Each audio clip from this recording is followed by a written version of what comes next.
안녕하십니까. 애청자 여러분, 오늘도 하나님의 은혜와 복주심이 가득하시기를 주 예수 그리스도 이름으로 기원합니다. 이 시간 저는 호세아 1장 강의 두 번째 시간을 갖습니다. 여러분 잘 아시다시피 호세아 어제 잠깐 첫 시간 말씀드렸어요. 호세아는 오늘 말씀을 보시는 대로 잘 먹고 잘 살라는 말씀이 아니라 철저하게 안 되는 것들, 인간의 도리로도 도저히 할 수도 없고 철저히 망신스럽고 자기 자손까지도 음란한 자식들을 낳으라는 청천벽력과 같은 음성에 호세아가 그는 어떻게 했을까? 말씀은 이제부터 시작하겠습니다. 이 호세아는 이름의 뜻이 뭐예요? 어제 첫 시간 말씀드렸듯이 하나님은 구원이다. 구약에서 소선지서는 12권인데요. 저는 집회를 많이 다닐 때는 요한계시록과 다니엘서를 인용해서 사경회를 인도했어요. 그리고 이제 철저하게 다시 오실 예수 그리스도에 대한 말씀에 관심을 갖고 성경을 상고하면서 소선지를 시작하게 되었습니다. 오늘 이 시대에 우리 교회들이 경계해야 할 대상은 이단들이다 하는 것을 말씀드렸고요. 이단들의 특색에 대해서 말씀을 잠깐 또 드리겠습니다. 이단들의 특색은 그들만이 인용되고 있는 그런 성경 구절들이 있다고 하는 것. 그들은 그 성경 구절만 골라가지고 뽑아서 인용하고 있잖아요. 그들의 잘못된 사상을 우리는 배격하고 시정해서 전체적인 성경의 예언서를 다시 오실 우리 예수님께 포커스를 맞추고 연구하고 예언서에 관해 말씀을 전하는 것입니다. 구약 12권의 소선지서를 읽고 보고 연구하면 목회에서 많은 것들을 배우게 되고요. 설교의 금광맥을 발견하게 됩니다. 금광맥. 이를 위해서는 많은 기도가 필요하지요. 말씀을 연구하기 위해서는 악이 낳는 고통이 있기 마련입니다. 이 시대의 요한계시록은 물론 신구약의 성경을 말세론적으로 생각하고 연구하고 공부해야 합니다. 정 목사는 오직 하나님의 말씀만을 바로 연구하고 배우기를 바랄 뿐 다른 의미는 없습니다. 오직 신구약에 기록되어 있는 거룩한 말씀, 하나님의 말씀만을 전하는 데 힘쓰고 있습니다. 호세아는 여호수아와 같이 하나님이 구원하신다는 뜻입니다. 호세아는 여호수아란 이름처럼 구원이라 뜻이에요. 구원. 이것은 하나님이 구원하신다 그런 말씀이죠. 그렇다면 여기 호세아 선지자가 일을 하던 때는 역사적인 배경을 보아서 1절에 우시야 왕, 요담 왕, 또 아하스와 히스기야 왕이 이렇게 등장을 합니다. 이들은 남쪽에 있는 좋은 왕들이고요. 우시야는 이제 BC 767년부터 739년 그 사이에 나라를 통치했던 좋은 왕이었습니다. 그리고 이제 요담 왕은 BC 739년에서 731년 사이에 나라를 다스렸던 왕이고요. 또한 아하스는 731년부터 715년까지 나라를 다스린 그런 왕이죠. 히스기야 왕은 아주 좋은 왕인데 BC 715년부터 686년 사이에 통치했던 그 남쪽에 있는 좋은 왕입니다. 이러한 왕들이 있던 그 시대에 요아스의 아들 여로보암이 이스라엘의 왕이 되는 때의 일입니다. 다시 말씀드려서 여로보암 2세가 북쪽 이스라엘을 다스리던 시대, 그런 시대이죠. 현재 우리나라가 남과 북으로 이게 분단돼서 국권이 지금 나누어진 것처럼 이스라엘 백성들도 솔로몬 왕이 죽은 다음에 나라가 남북으로 분열됐습니다. 우리나라의 형편과 비슷해요. 여기서 호세아는 북조에서 이스라엘에서 예언한 선지자입니다. 호세아 다음에 아모스가 일어나는데 여기 호세아 선지는 하나님의 아가페 사랑을 강조한 훌륭한 선지자라는 걸 여러분 아실 거예요. 그것은 예레미야와 같이 신약 시대와 같이 다음으로 남쪽에 신약 시대와 같이 사랑의 구원자, 당시 남쪽의 선지자 이사야가 예언하던 그 끝 무렵이에요. 다음으로 남쪽의 미가도 같은 시대의 선지자고요. 그래서 이스라엘 왕이 되던 그런 시대, 즉 역사적인 배경이 이렇게 나타나고 있는데요. 그래서 여로보암 2세 때부터 예언을 했어요. 그는 BC 755년 약 60년간 한 생애를 살면서 예언한 그런 선지자다라는 것. 60년 동안을 외친 그런 예언을 외친 선지자입니다. 물론 여기서 말한 연대에 대해서 학자마다 약간의 그 차이점은 있지요. 이 점을 우리는 이해를 좀 하면서 경청해야 됩니다. BC 785에서 725년 사이 약 60년 동안 살면서 북조 이스라엘에서 예언한 호세아 선지자입니다. 다시 말하면 이 선지서 12권 가운데 제일 먼저 나오는 그 첫째 번째 선지자의 말씀이 바로 호세아서가 됩니다. 이런 점에서 의미가 깊다고 보겠습니다. 여로보암의 시대로부터 그 북조의 시대는 참으로 영적으로나 정치적으로나 혼돈한 그런 시대에 놓여 있었습니다. 여로보암 2세 때에는 참으로 국권이 대단했습니다. 그러나 그가 죽은 다음에는 그 아들 스가랴가 왕이 되고 6개월 동안 나라를 다스리다가 샬룸이 일어나는데 샬룸은 스가랴를 암살시키고 말잖아요. 아주 비극적이죠. 그래서 샬룸은 한 달 동안 그것도 통치하다가 문하엠 장군에 의해서 역시 샬룸도 암살당하고 맙니다. 여기서 문하엠 왕은 통치자가 되어가지고 10여 년 동안 통치하다가 결국 아수르에게 포송되어 가고 그 나라에 많은 조공을 바치게 됐죠. 그때에 부자들에게 많은 돈을 징수해서 아수르 나라에 세금을 바치는 일을 했어요. 이때 문하엠 장군의 아들 베가가 일어나가지고 반란을 일으키고 문하엠 왕을 죽여버려요. 그 후에 호세아가 일어나서 이 베가를 또 죽입니다.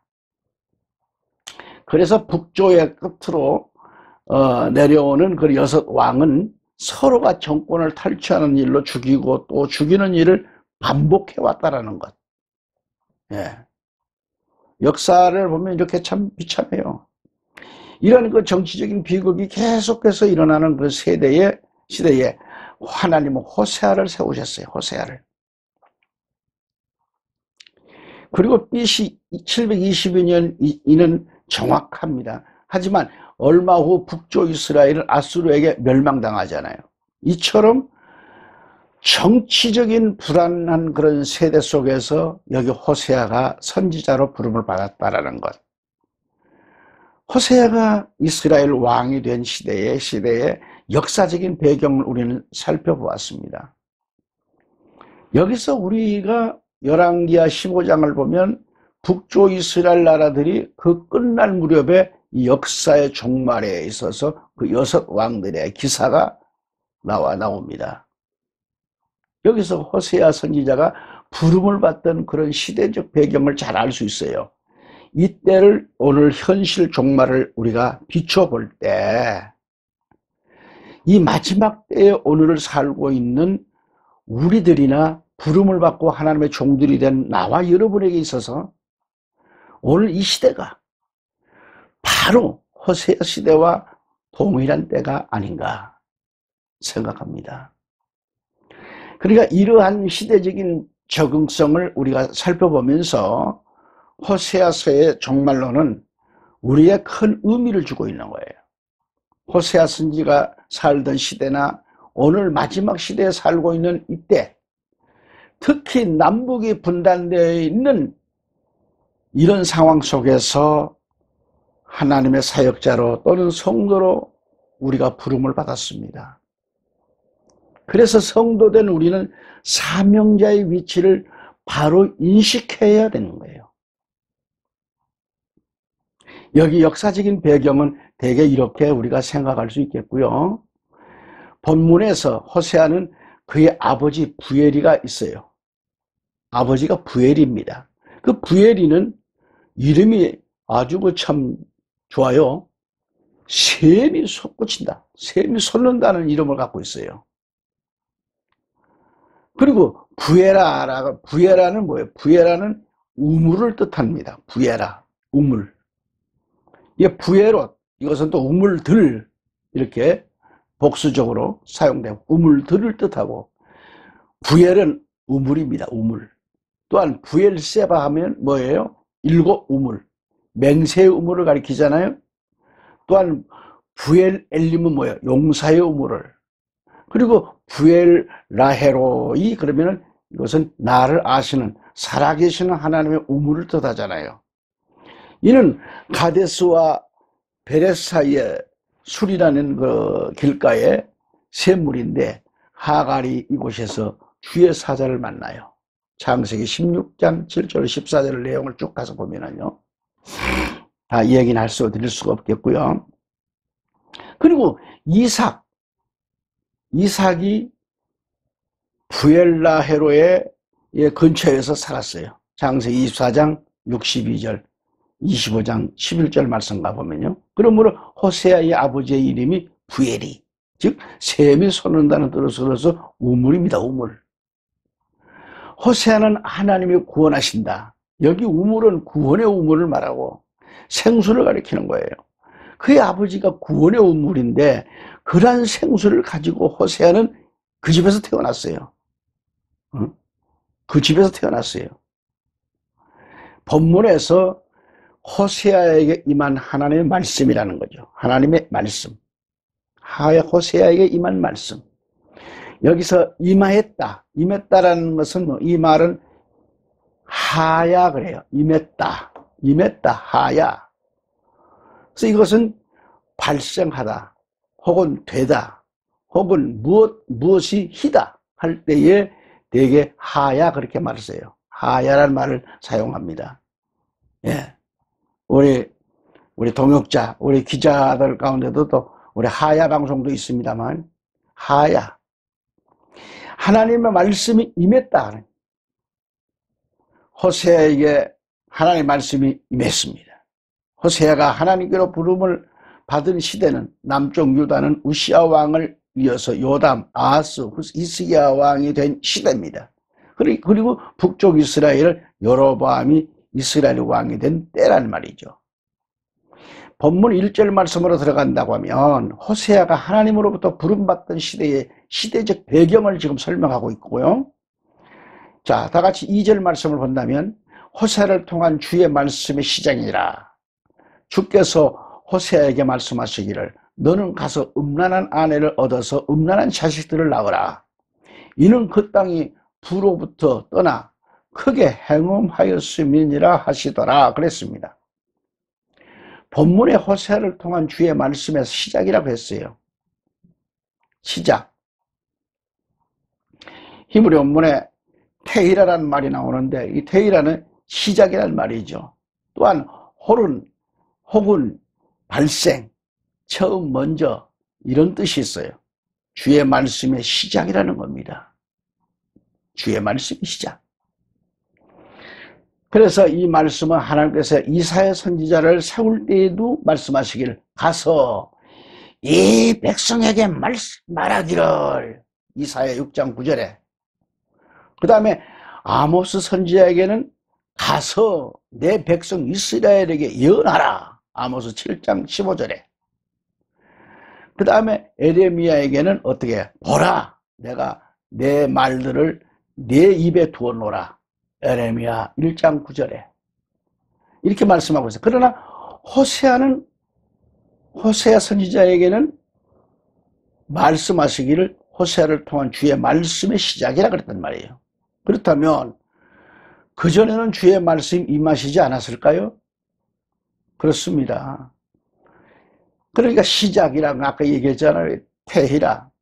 시작이라는 말인데 이 말씀은 이제부터 하나님의 말씀이 시작되었다는 뜻입니다. 하나님의 말씀이 임하여 올 때까지 잠잠히 있다가 하나님의 말씀이 처음으로 호세아에게 시작된 것이죠.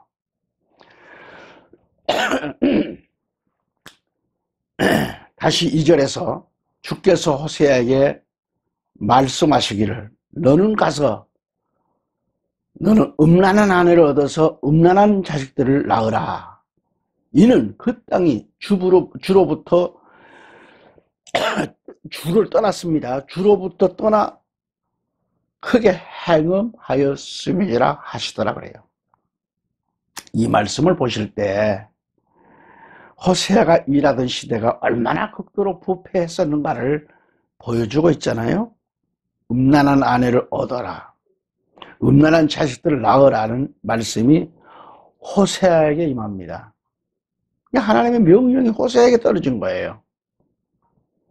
오늘 이 말씀을 지금 들으시면서 잘 좀 여러분의 신앙생활과 가지고 포인트를 잡아봅시다.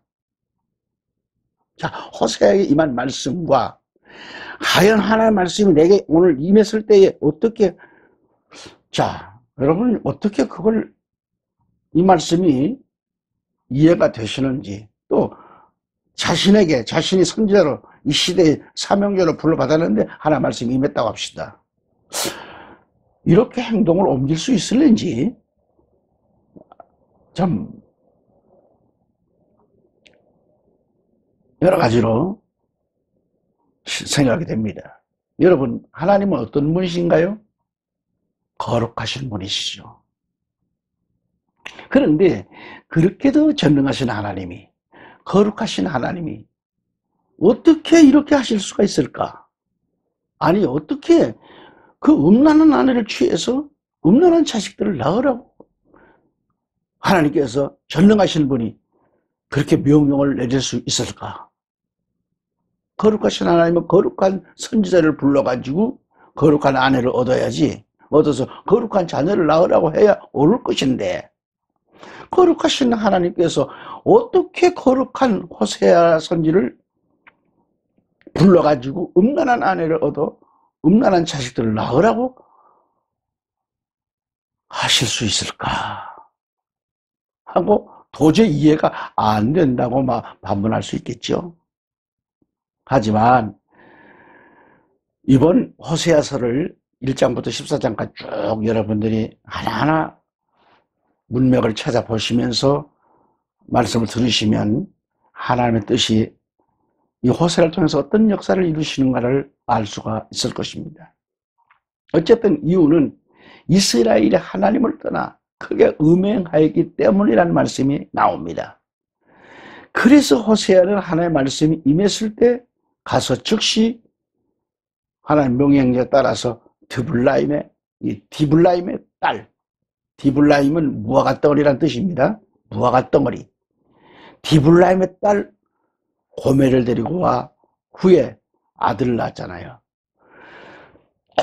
그 고멜이 아들을 낳았어요. 고멜은 뭐예요? 아버지는 무화과 덩어리인데 고멜은 뭐요? 불덩어리입니다. 불덩어리. 열렬하다, 뜨거운 여자, 혹은 완전하다, 그런 뜻 갖고 있는데 고멜이 그 이름을 취하였더니 그녀가 임신해서 아들을 낳았어요. 3절 말씀에.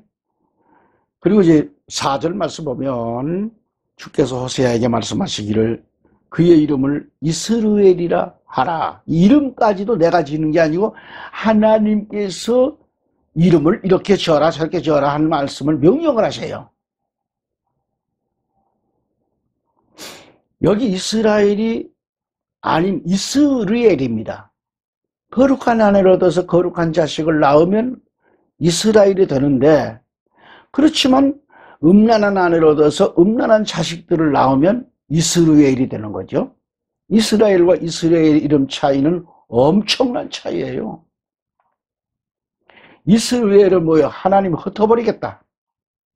하나님이 흩으신다. 자식을 낳는데 너는 흩어버린다. 그런 뜻을 갖고 있어요. 예컨대 여러분이 결혼을 해가지고 아들을 낳았다고 하지만 합시다. 그런데 그 이름을 잘 지어서 훌륭한 아들이 되기를 누구든지 다 그렇게 원하실 거예요. 그렇지만 하나님의 택함을 입은 호세아를 선지자로 삼으시고 결혼을 하게 해서 고멜이란 음란한 아내를, 여인을 지금 아내로 맞이하게 되고, 그것도 찜찜할 것인데 아들을 낳아라. 아들을 낳았는데 그 이름을 이스라엘, 하나님이 흩으신다, 그런 이름을 짓게 하셨을까? 이름도 내 마음대로 못 짓는 거예요. 하나님 시킨 대로 해야 돼요. 명령대로 해야 돼요. 하나님께서 호세에게 명령하신 내용입니다. 마음은 괴롭겠지만, 거절할 수도 있겠지만, 그러나 순종했어요. 대단하죠? 4절에 주께서 호세에게 말씀하시기를 그의 이름을 이스라엘이라 하라. 지금 있다가 내가 이스라엘의 피를 예후의 집에 갚을 것이며 이스라엘 집의 왕국을 그치게 할 것이요. 5절에 그날에 내가 이스라엘 골짜기에서 이스라엘의 화를 꺾으리라 했어요. 여기 6절에 그녀가 다시 임신하여 딸을 낳으니까 뭐가 돼요? 하나님께서 호세에게 또 말씀하신 거예요. 그의 이름을 로루하마라 하라. 딸 이름도 하나님 오셔서 지어주시는 거예요. 내가 다시는 이스라엘 집에 자비를 베풀지 아니하고 그들을 완전히 제하여 버릴 것이기 때문이라 그랬더니, 히브리 말로 로루하마에서 로는 아니다라는 거죠. 아니다는 뜻이고, 루하마는 사랑한다, 동정한다, 애정을 쏟는다, 그런 뜻을 갖고 있어요. 이게 그러니까 특별히 아버지가 아들에게 베푸는 사랑을 말합니다. 이는 또 불쌍히 여긴다는 말로 사용됐어요. 시편 104편 13절에.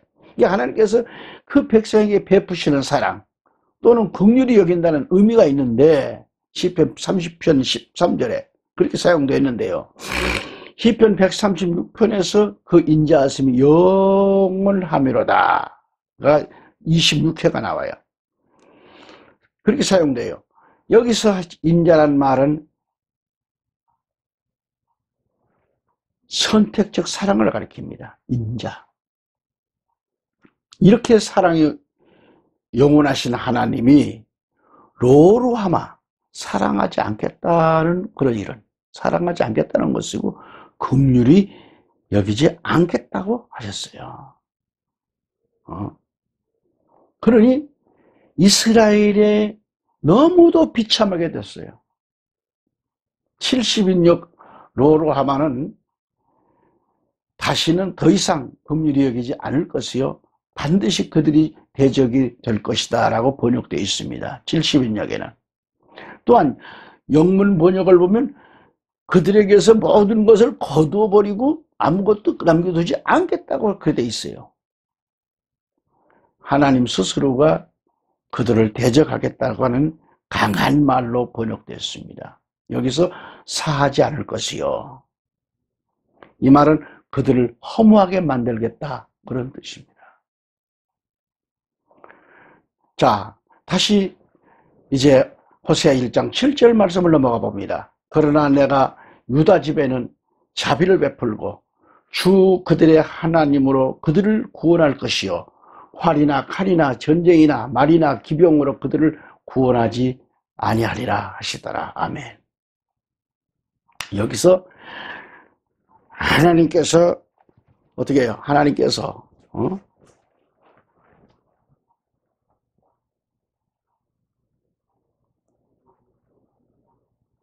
자, 어떻게 하시겠다고 했는가?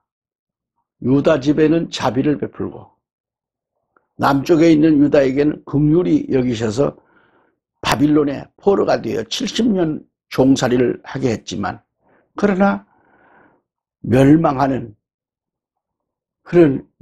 않고 그들이 다시 돌아와서 재건토록 한다는 말씀이죠.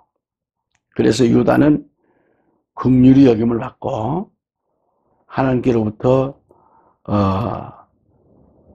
구원하시겠다는 말씀이죠. 여기서 북쪽 이스라엘은 이스라엘 골짜기에서 멸망시키고 다음으로 로르하마와 함께 다시는 긍휼함을 받지 못하는 백성이 되게 한다고 했습니다. 다시 8절 말씀 넘어가 봅니다. 8절 말씀 넘어가 보면 그녀가 로르하마를 젖댄 후에 또 임신을 합니다. 임신하여 아들을 낳았더라. 예, 젖댄 후에 임신을 했어요. 아들을 낳았는데 9절에 그때 하나님께서 말씀하시기를, 그 이름도 또 지어줍니다. 아들 낳는데 그의 이름을 루암미라 하라. 그래서 그렇게 말씀을 명하십니다. 둘째 딸의 이름은 루암미입니다. 루암미. 이 뜻이 뭘까? 너희가 내 백성이 아니요. 너희가 내 백성이 아니요. 애청자 여러분, 이름을 암미라고 했더라면 내 백성이란 뜻인데 로암입니다 말이죠. 로암미. 내 백성이 아니다라는 뜻입니다. 여기서 하나님의 백성이 아니라면 사탄의 백성이요, 바빌론의 백성이란 말인가? 그렇죠? 이처럼 불행한 일이 또 어디 있겠는가? 이것이 호세아 선지자의 가정에 엄청난 비극이 아닐 수 없다라는 것입니다. 9절 10절 말씀 보실까요? 여호와께서 이르시되 그 이름을 로암미라 하라. 너희는 내 백성이 아니요 나는 너희 하나님이 되지 아니할 것임이니라. 10절에 그러나 이스라엘 자손의 수가 바닷가에 모래같이 되어서 측량할 수도 없고 셀 수도 없을 것이며, 전에 저희에게 이르기를 너희는 내 백성이 아니라 한 그곳에서 저희에게 이르기를 너희는 사신 하나님의 자녀라 할 것이라. 아멘. 김정수 성경을 적어 보니까 그때 하나님께서 말씀하시기를 그의 이름을 루암미라 하라. 이는 너희가 내 백성이 아니요 내가 너희의 하나님이 되지 않을 것임이라. 그러나 이스라엘 자손의 수가 바다의 모래같이 되어서 측량할 수도 없고 셀 수도 없게 되리라. 전에 그들에게 말하기를 너희는 내 백성이 아니라 했던 그곳에서 그들이 너희는 살아계신 하나님의 아들들이라고 부르리라 그랬습니다. 위에서 보신 대로 이 말씀은 이들이 다시는 이스라엘의 수가 바다의 모래와 같이 되어서 측량할 수도 없고 셀 수도 없는 큰 무리들이 그렇게 다시 모인다는 겁니다. 그러니까 너희는 내 백성이 아니다라고 했는데 이제 와서 너희들은 다시 하나님의 자녀가 된다는 말씀이죠. 이 말을 신약시대에 와서 예수 그리스도로 말미암아 다시 이스라엘이 회복될 것을 말씀하는 그런 동시에 이 말씀은 재림 예수로 말미암아 우리 주님 예수님 이 땅에 오심으로 말미암아 천년 세계에서 이루어질 이스라엘의 회복에 대한 말씀이다 하는 것입니다. 오늘은 또 여기까지 말씀을 마쳐봅니다. 다음 시간 또 다시 뵙겠습니다. 감사합니다.